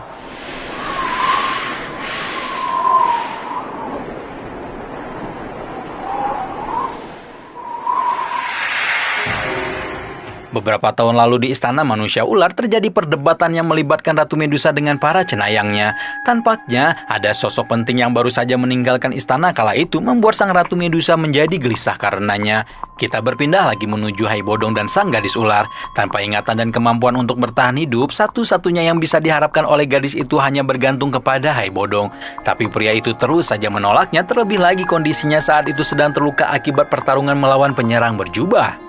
Iklim gurun yang sangat keras membuat sang gadis ular menjadi kesusahan. Tapi bukan berarti Hai Bodong sendiri sanggup untuk melanjutkan perjalanan begitu saja. Gadis ular menawarkan bantuan untuk menyembuhkan luka Hai Bodong, tapi pria itu sama sekali tidak memperdulikan tindakannya. Tiba-tiba Hai Bodong berdiri dan berkata kalau dia akan pergi untuk menyelesaikan suatu urusan. Cerita berpindah menuju sekelompok pedagang yang beristirahat di tengah bangunan gurun tua. Tiba-tiba mereka disergap oleh kedatangan Hai Bodong yang sudah siap dengan tombak esnya. Namun sebelum terjadi pertumpahan darah, sang gadis ular muncul mendadak dan menghentikannya. Gadis ular mengira kalau Hai Bodong ingin mencuri makanan dari pedagang itu. Dia berusaha mencairkan suasana dengan membujuk para pedagang agar tidak marah. Dia memohon agar para pedagang memberikan beberapa makanan. Pemimpin dari kelompok itu juga setuju untuk menyetujui permintaannya. Dia meminta kalung yang dimiliki gadis ular sebagai bentuk barter. Dengan senyum yang cerah, gadis ular itu kembali menghadap Hai Bodong seolah-olah masalah mereka telah terselesaikan. Tanpa tahu kalau ternyata ada kejadian mengerikan yang menunggu di balik itu semua. 给他们剩点好菜。是，老板。大叔，人家明明已经同意换取食物了，你非要这么做吗？拿好。救救我们！ Pedagang hanyalah identitas yang dirahasiakan oleh kelompok tentara bayaran itu. Mereka dengan sengaja pura-pura lemah dan pingsan di hadapan Sang Kaisar Es. Padahal sebenarnya tujuan dari perjalanan mereka adalah menculik manusia-manusia ular. Hai Bodong tampaknya akan bertarung melawan 3 doang dan beberapa ahli bela diri tingkat menengah.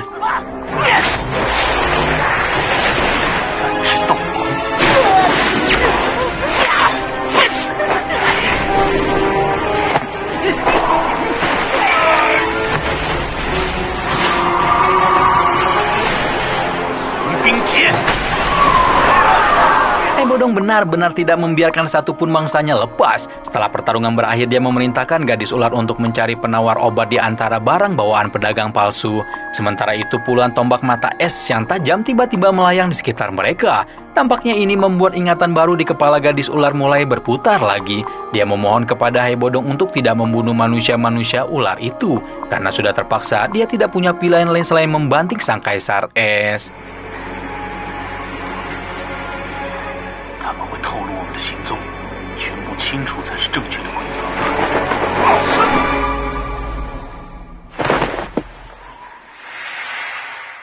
Cerita berpindah menuju kejadian masa lalu Ratu Medusa. Tampaknya wanita tersebut masih gundah akan ritual yang terus dibicarakan di istana.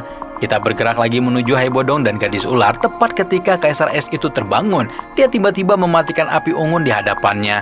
Membuat api di tengah gurun berarti memanggil banyak musuh untuk mengetahui lokasi mereka. Hai Bodong melanjutkan perjalanan dengan kondisi tubuh yang semakin memburuk. Hal ini membuat gadis ular harus memapahnya dan membawa pria itu ke tempat yang aman. Ketika gadis ular berniat membuka pakaian Hai Bodong dan menyembuhkan racunnya, dia terkejut melihat ada begitu banyak luka-luka mengerikan di tubuh pria itu. Gadis ular pergi ke salah satu tempat penyimpanan senjata, mengambil sebuah belati tajam dan menyayat pundak Hai Bodong dengan perlahan. Setelah beberapa saat, darah yang bercampur dengan daging yang membusuk sudah dibersihkan. Sayangnya racun dari penyerang berjubah itu masih berada di tubuhnya. Demi membalas Bambang, gadis itu menggunakan mulutnya untuk menghisap racun dari Sang Kaisar Es.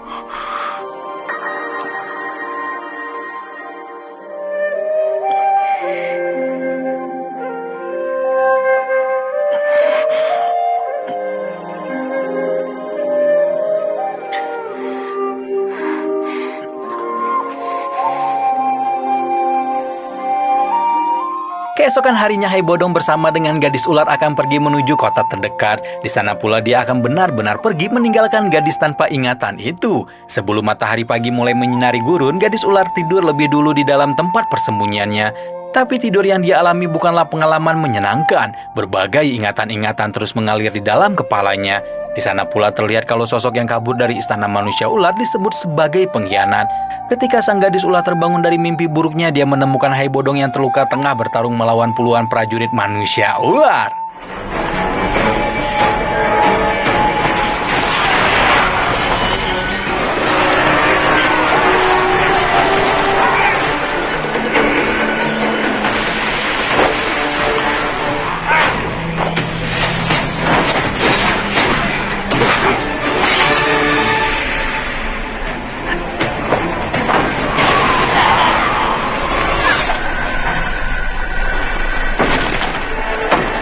Tempat gadis ular dan Hai Bodong bersembunyi sebelumnya adalah cangkang bekas karang raksasa yang sudah mati. Meski bisa kabur meninggalkan gadis itu, Hai Bodong terus bertarung di atas cangkang kerang tadi.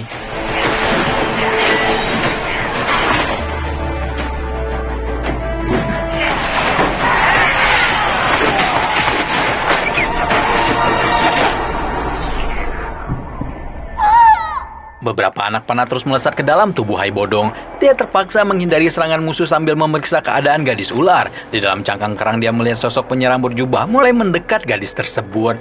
Situasi yang sangat mendesak membuat pikirannya menjadi berat. Tiba-tiba Hai Bodong memutuskan untuk terbang jauh meninggalkan gadis ular. Sosok yang secara aneh dicari-cari oleh begitu banyak orang itu merangkak di dalam cangkang kerang. Penyerang berjubah berjalan menghampirinya dengan perlahan. Sebelum tangannya sempat menyentuh gadis tersebut, tiba-tiba...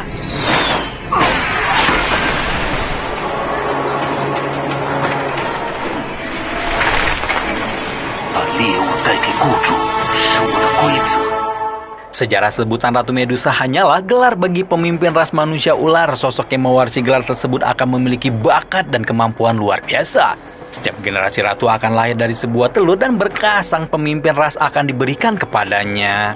Kita bergerak kembali ke cerita utama memperlihatkan Kaisar Es yang terluka sedang melindungi gadis ular tak dikenal. Di hadapannya sudah ada seorang penyerang berjubah dan beberapa prajurit ular di belakangnya. Tiba-tiba cerita terpotong begitu saja. Hai Bodong atau Kaisar Es tiba-tiba sudah berada di sebuah gua yang tenang. Gadis ular terlihat begitu tertekan karena ada begitu banyak orang yang ingin membunuhnya padahal dia sendiri masih ingin terus hidup dengan semestinya. 虽然现在很难，但是我却有种挣脱了束缚的感觉。 Perjalanan yang berat bersama Hai Bodong ternyata sudah membuka kepingan ingatan dari gadis tersebut. Namanya adalah Sayin. Dia menaruh harapan kepada Hai Bodong sebagai penyelamatnya. Namun ada batasan antara ras manusia dan manusia ular yang tidak boleh mereka langgar. Meski begitu ada kesamaan antara Sayin dan Hai Bodong. Mereka berdua sama-sama lahir di lingkungan yang ketat akan peraturan. Sedari kecil, Hai Bodong sudah mengadu nasib dengan mematuhi setiap peraturan tentara bayaran. Salah satu pria terkuat di Kekaisaran Jama itu sempat memiliki orang yang ia cintai, tapi karena mereka terlahir di organisasi yang sama, hubungan yang begitu dekat akan ditentang dengan keras oleh para pemimpin. Untuk menyelamatkan nasib Hai Bodong, wanita yang dicintainya itu justru mengorbankan dirinya sendiri. Setelah itu Hai Bodong berubah menjadi pria dingin yang tidak peduli dengan apapun, hanya tunduk dengan aturan organisasi tanpa membiarkan siapapun mendekatinya. Lalu kita berpindah menuju beberapa hari sebelum cerita utama ini berlangsung. Ketika bawahan istana datang memberitahu soal pengkhianat, Ratu Medusa segera berjalan menuju ruangannya meraih pakaian samaran yang persis dengan sang penyerang berjubah. Dia adalah orang yang meminta bos Hai Bodong untuk menculik Sayin. Ratu Medusa benar-benar memaksa agar Sayin bisa diantarkan secepat mungkin, tapi ucapan dari si bos telah membuat pemimpin ras manusia ular itu merasa kesal. 爽快！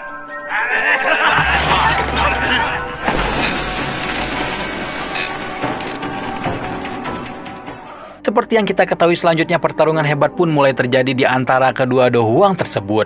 Hai Bodong terpaksa kalah karena Ratu Medusa memang berada dalam puncak gelar dohuang. Lebih-lebih lagi, dia memiliki darah manusia ular di dalam tubuhnya.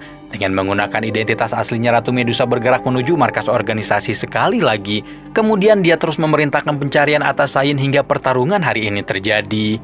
Ketika dia ingin menghampiri Sayin, suara Ratu Medusa terdengar begitu khawatir dan ketakutan. Tapi Hai Bodong menghampiri mereka dan membawa gadis tersebut kabur.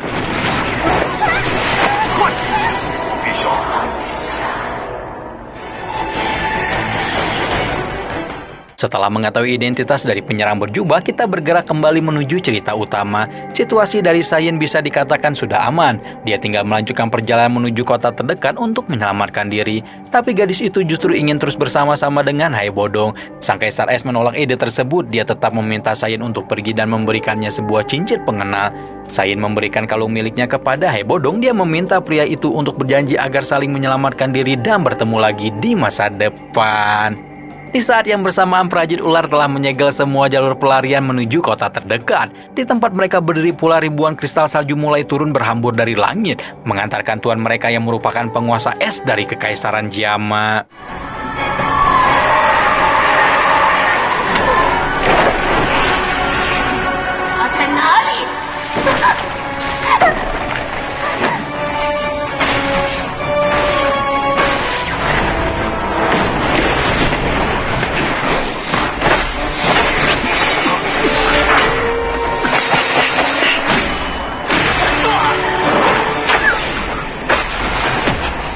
Perbedaan kekuatan dan kondisi tubuh membuat Hai Bodong terbanting keras. Di sini pula terlihat cuplikan cerita awal dari rangkaian episode spesial kali ini, yaitu Hai Bodong dengan darah yang mengalir dari kepalanya. Sang Kaisar Es itu memanggil sebuah naga yang sangat wow. Ketika mengetahui kalau Hai Bodong tidak jadi kabur menyelamatkan diri, Sayin juga ikut membatalkan niatnya pergi ke kota terdekat. Dia justru ingin kembali menemui penyelamatnya tersebut, tapi prajurit ular sudah lebih dulu mengetahui keberadaannya. Prajurit manusia ular menyegel gadis tersebut ke hadapan Ratu Medusa ketika dia melihat kekuatan pemimpin ras manusia ular itu di langit. Seketika semua pecahan misteri sudah terbongkar dengan lengkap. Ada dua sosok ratu yang saling membagi posisi pemimpin ras manusia ular. Ratu Medusa yang lahir dari telur pada generasi tersebut ternyata adalah sosok gadis ular kembar. Sebelum mereka beranjak dewasa, keduanya masih bisa hidup berdampingan selayaknya saudara dekat. Tapi Cenayang dan para tetua ras memerintahkan kalau hanya ada satu ratu yang pantas hidup. Sang kakak memutuskan untuk mengalah dan menyerahkan gelar kepada adiknya. Hal ini yang membuat sang adik menjadi gundah. Dia tidak sanggup mengemban posisi tersebut sambil mengabaikan sang kakaknya. Hari-harinya dipenuhi oleh perasaan berat yang begitu sulit. Ketika ritual pembunuhan ratu akan dimulai, sang adik tiba-tiba melepaskan semua pakaian dan memasangkannya kepada sang kakak. Dia menggunakan teknik terlarang untuk kabur dari tempat tersebut, membuat namanya disebut-sebut sebagai pengkhianat dan dicari-cari oleh seluruh ras manusia ular. Cayin adalah adik dari saudara kembar tersebut, sementara sang kakak adalah ratu bernama Cailin.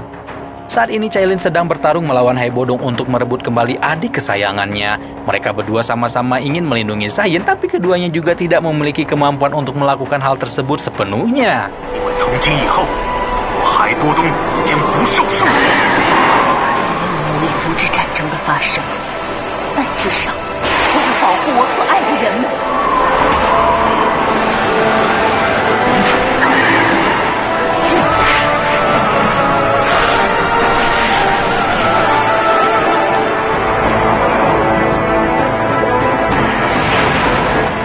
Tiba-tiba, di atas langit muncul cahaya ungu yang disusul oleh gerakan kilat dari Sayin. Ingatan dan kekuatannya telah kembali dengan utuh. Sosok tersebut juga memiliki kekuatan setara Do Huang sama seperti kakaknya.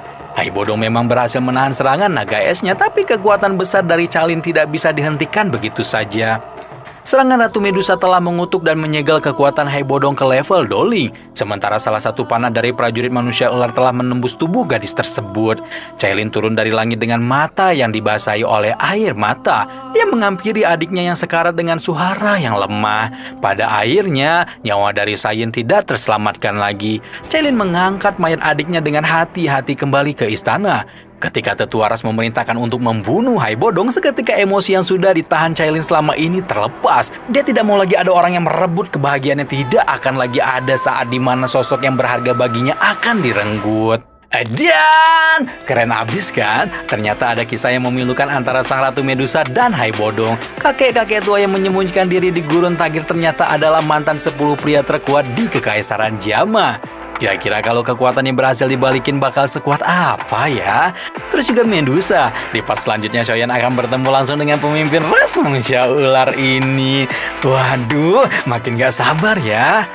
Kalau 20 tahun lalu aja kekuatan yang bisa sehebat itu, gimana kalau sekarang? Ya udah, tungguin lanjutan ceritanya di Cakra Diva ya. Rama di sini pamit. Bye bye.